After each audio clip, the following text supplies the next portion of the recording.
Minecraft. One of the most well-known video games in history, and it's just a game about blocks. But behind those blocks is one of the strangest and most unexpectedly influential stories in gaming.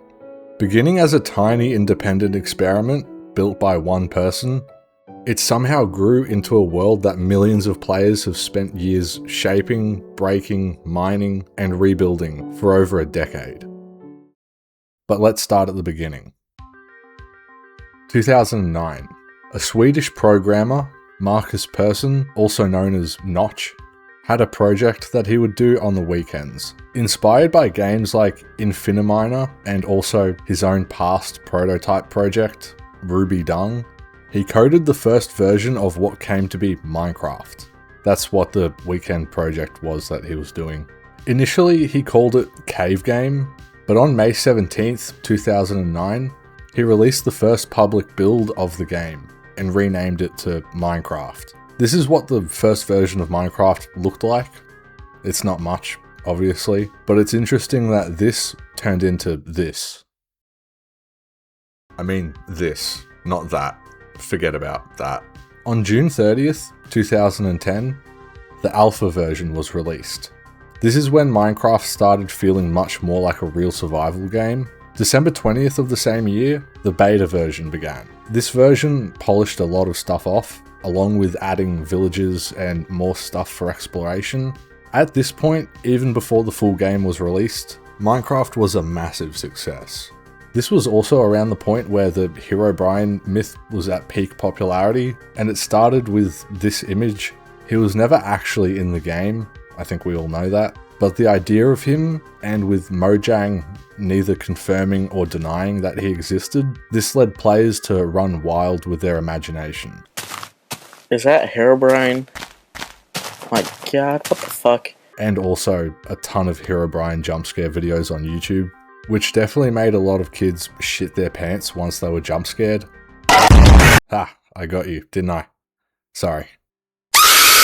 But you should also consider subscribing, otherwise I will do another jump scare. But then, on November 18th, 2011, the full version of the game was released, 1.0.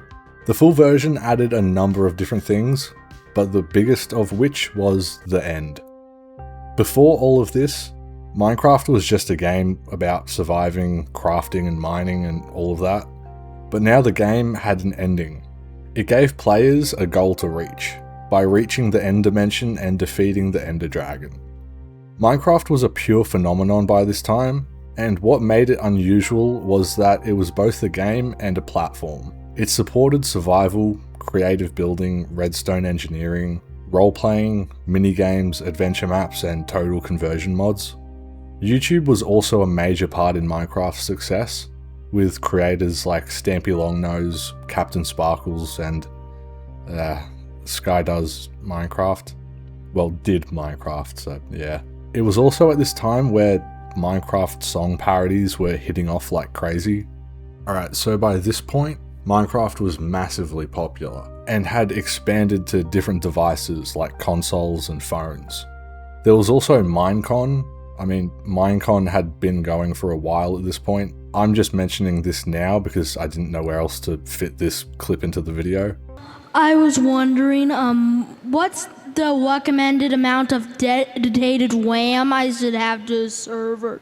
But then, in 2014, Mojang was bought by Microsoft for $2.5 billion. The game still had regular, normal updates from Mojang, but this Mojang buyout also created a big long-term tension between the Minecraft community. I say tension, it's not really tension, no one really cares. The Java edition versus the Bedrock edition.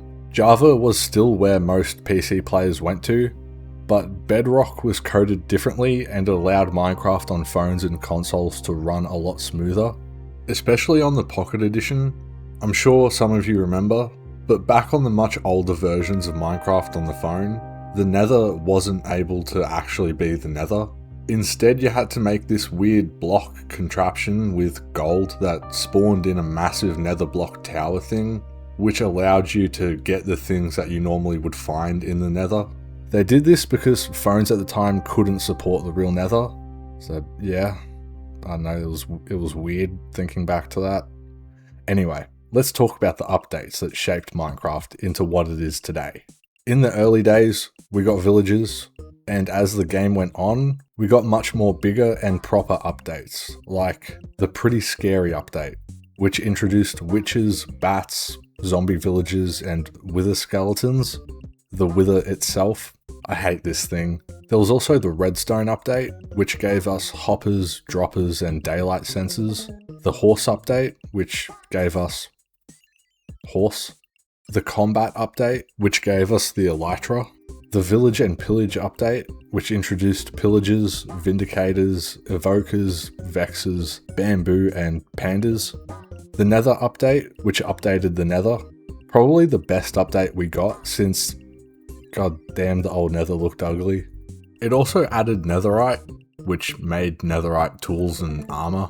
Caves and Cliffs Part 1 and 2 was also one of the best updates, since it revamped mountain ranges, cliffs, and caves. And it also added axolotls, which are fucking awesome. There is also the Wild update, which added the Deep Dark, an underground biome that is extremely dangerous in survival mode. If you're too loud, these skulk thingies will go off and the warden comes after you.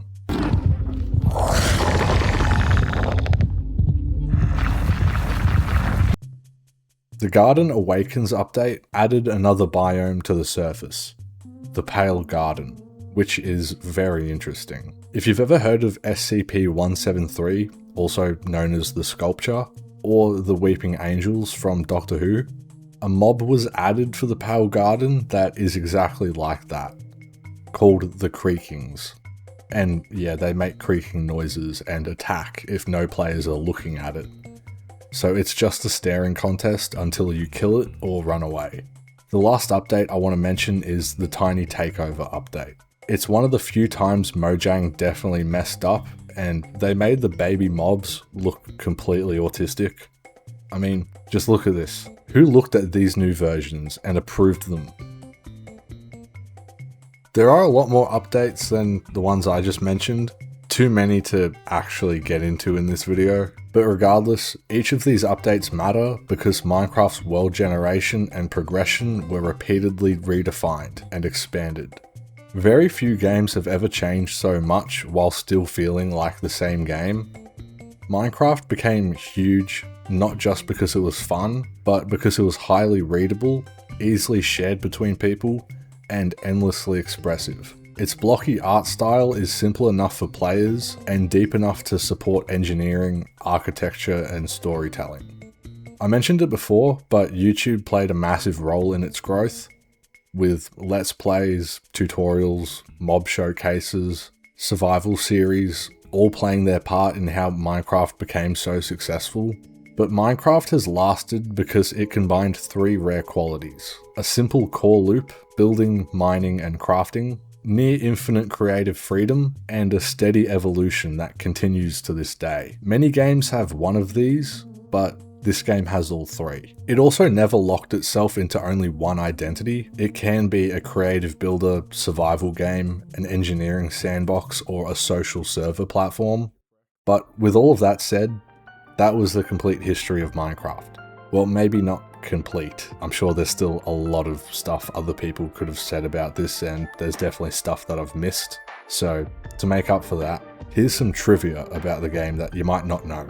Or you might know, it doesn't matter. Minecraft has a mob perspective system, where some mobs have distinctive visual filters. Creepers see the world in a weird green tinted way, Endermen see inverted colors, and spiders have this multi-eyed distorted view, because they've got more than two eyes. The Killer Bunny.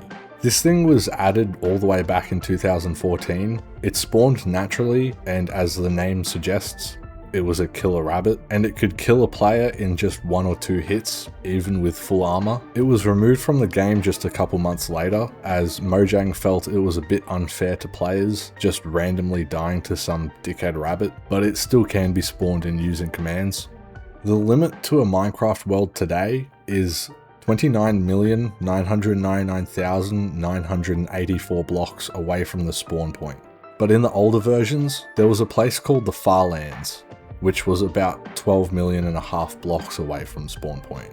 And last but not least, no, actually no, it's definitely least. Endermen used to have green eyes, and I mean like way back in the older versions, they had green eyes. Now isn't that just interesting? Anyway, that was the not so complete history of Minecraft, probably. But you've watched the video this far. Let's just say it is, between us, let's just say it's the complete history and leave it at that. There was never anything else in Minecraft apart from what I said in this video. Thanks for watching, and yeah, subscribe. I really recommend you do it. You didn't do it. Why? Whatever. Bye.